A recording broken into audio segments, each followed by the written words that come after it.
श्रीपराङ्कुशपादाब्ज सुरभीकृतमौलये श्रीवत्सचिह्ननाथाय भाष्यकाराय मङ्गलम्। नाथ पद्माक्षरामार्य पादपङ्कजसेविने सेव्याय सर्वयमिनाम् यतिराजाय मङ्गलम्।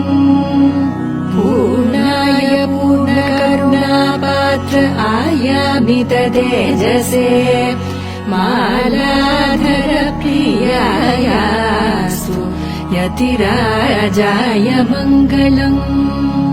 संसेव्य यामुनाचार्यम् एकलव्योऽस्म्यहम् गुरोः इत्येवम् वदते नित्यम् यतिराजाय मङ्गलम्।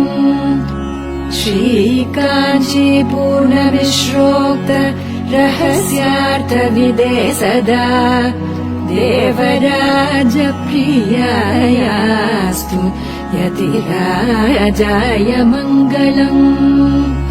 श्रीमद्गोष्ठीपुरी पूर्ण दिव्याज्ञामुर्वरे मुदा